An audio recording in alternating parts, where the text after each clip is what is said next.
Hablemos de Spider-Man No Way Home y el delito en la sociedad.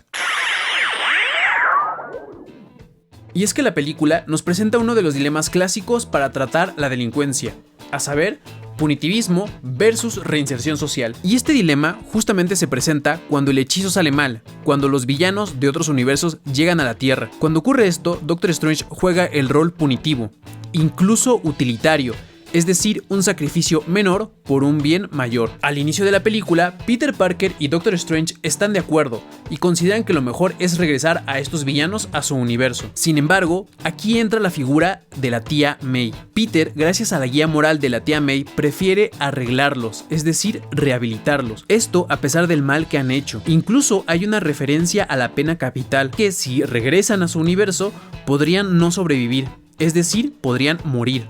Y es que esto justamente nos lleva al dilema de la pena de muerte. ¿Deberíamos sacrificar vidas a pesar de un mal que hayan hecho? Y justamente la tía May juega como este atractor moral y nos dice que no es así, que no deberíamos optar por este camino. Al contrario, la tía May incluso quiere ayudarlos y por eso se presenta Norman Osborn a pedir ayuda. La película nos lleva a considerar que la rehabilitación es la decisión más justa, alejándose del punitivismo, y que en la película se ve representada con la cárcel multiversal donde Doctor Strange los está encerrando. Sin embargo, uno podría objetar y decir, bueno, lo cierto es que la rehabilitación social no funciona porque aún hay delincuencia. Eso considerando que la mayoría de las cárceles hoy en día son centros de rehabilitación. Sin embargo, ¿el punitivismo funciona? El filósofo de la ciencia Mario Bunge nos dice: nuestra comprensión del delito es la opinión tradicional de que es un pecado que hay que castigar antes que prevenir. Esta actitud retributiva, enraizada en el deseo primitivo de venganza, bloquea tanto la búsqueda de los mecanismos del delito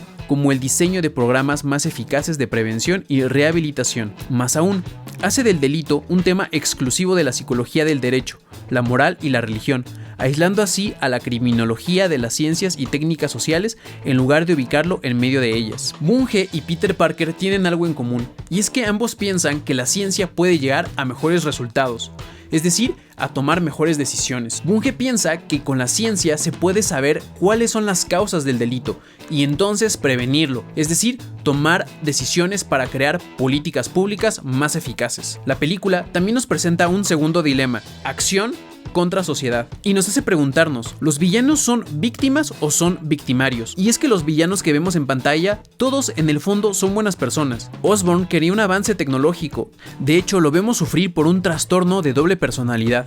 Lo mismo pasa con el arenero, que solamente quiere ver a su hija, pero que justamente las circunstancias lo llevan a cometer delitos. Y también con el labarto, porque Connors lo único que quiere es recuperar su brazo. Para Bunge es claro: un delincuente no solamente es víctima, sino también es victimario. En otras palabras, individuo y sociedad, o acción y estructura, no son sino dos caras de la misma moneda social.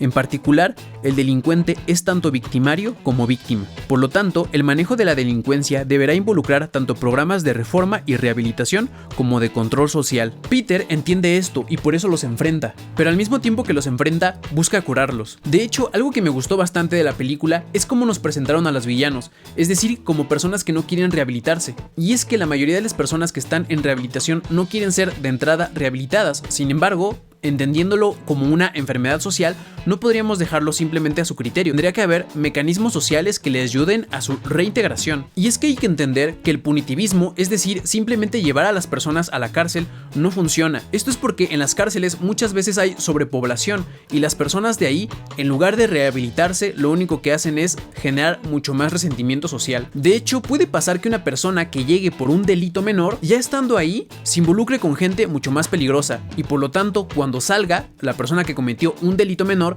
salga a cometer un delito mayor. Es decir, el punitivismo agrava el problema de la delincuencia, no lo resuelve. Quien quiera que se interese seriamente en reducir la tasa de delincuencia, en lugar de librar vocíferas pero ineficaces guerras al crimen, intentará descubrir las causas del delito, con el fin de rediseñar políticas sociales, en lugar de enseñarse en el castigo, particularmente sabiéndose que la cárcel tradicional es una escuela de delincuencia. O sea, deberíamos intentar descubrir los mecanismos del delito. Para Bunge, la reinserción social no solamente es dar un tratamiento psicológico a las personas, sino que tiene que resolverse desde una perspectiva sistémica, es decir, atender los distintos sistemas de la sociedad, incluyendo por ejemplo la familia, la economía, la política, la cultura.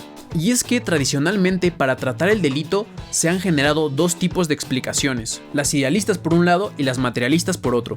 El idealista se concentrará en el estado mental de sus sujetos, mientras que el materialista enfocará su atención a sus circunstancias materiales.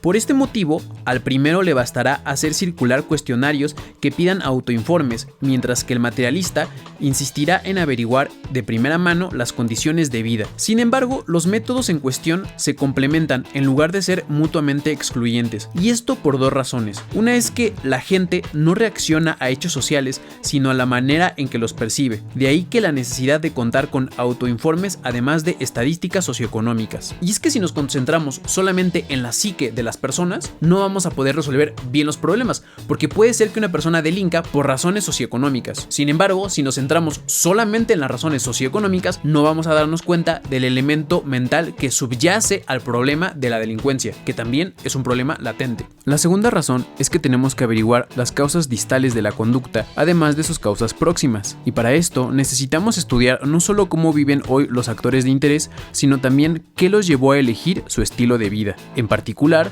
necesitamos averiguar el curso de su socialización, o el fracaso de esta durante su infancia, el estado de su vecindario y del mercado laboral en la época en la que eligieron su carrera, etc. Si bien es cierto que la película no resuelve este conflicto de manera tan amplia, simplemente nos van a dejar que los tres Spider-Mans a partir de la ciencia van a resolver el problema, y esto pues no se desarrolla mucho, podemos estar seguros que Peter Parker buscaría la respuesta científica más adecuada. Es decir, una respuesta que contemple todas las variables posibles. Variables como el estado mental, la economía, la política, la educación. Y justamente deberíamos tomar acciones políticas que contemplen todas esas variables, para que justamente el delito pueda decrecer. Para el tratamiento del delito y los problemas sociales en general, Bunge nos dice: solo se le puede entender y controlar eficazmente si se adopta un enfoque sistémico combinado con el método científico. Sin embargo, estos ingredientes no bastan. Para resolver cualquier problema que no sea de rutina, también hace falta pasión. Se necesita pasión intelectual, afán por entender, en el caso de los problemas intelectuales. Y hace falta pasión moral, afán por el bien, en el caso de los problemas sociales. La pasión política, que anima a la acción política, debería estar al servicio de la pasión moral. Cuando no lo está, la política es esclava de intereses particulares, no del bien público. En resumen, la fórmula que propongo para enfrentar los trágicos problemas sociales contemporáneos es la siguiente: eficiencia igual a sistemismo más cientificismo más moral. Sistemismo es contemplar los distintos sistemas sociales, es decir, las distintas variables. El cientificismo es justamente orientarse científicamente sobre las acciones que vamos a tomar. Y la moral es justamente preferir el bien. Como nos dice el escritor Eduardo Galeano: en un mundo que prefiere la seguridad a la justicia, hay cada vez más gente que aplaude el sacrificio de la justicia en los altares de la seguridad. En las calles de las ciudades se celebran las ceremonias. Cada vez que un delincuente cae acribillado, la sociedad siente alivio ante la enfermedad que la acosa. La muerte de cada malviviente surte efectos farmacéuticos sobre los bienvivientes. La palabra farmacia viene de fármacos, que era el nombre que daban los griegos a las víctimas humanas de los sacrificios ofrendados a los dioses en tiempos de crisis.